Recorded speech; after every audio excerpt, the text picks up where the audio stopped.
ரஷ்யாவின் அருகிலுள்ள உக்ரைனில் அணு ஆயுத உலை வெடிப்புக்கு உள்ளான தினம் இந்த ஏப்ரல் 26. எந்த அணுமின் நிலையமோ அனல் மின் நிலையமோ எதுவாக இருந்தாலும் அறிவியல் வளர்ச்சி ஆக்கப்பூர்வமானது தான். அது மனித வளத்திற்கு, மனித உயிர்களை காப்பாற்றுவதற்காக இருக்கணும்.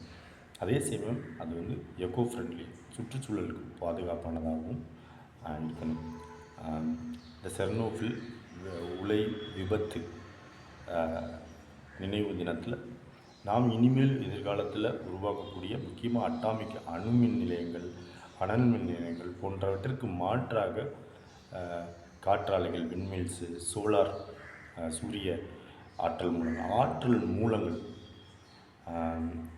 நம்ம எல்லாத்துக்குமே கரண்ட்டு தேவை தான்.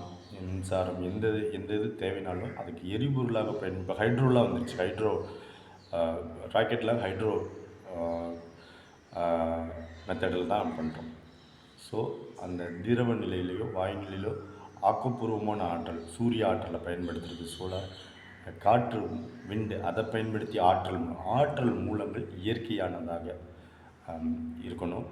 இயற்கையான ஆற்றல் மூலங்களின் மூலமாக தயாரிக்கப்படக்கூடிய மின்சாரம் உள்ளிட்ட எந்த வித சக்தியும், எரிசக்தியும் விபத்துக்களை ஏற்படுத்தாது.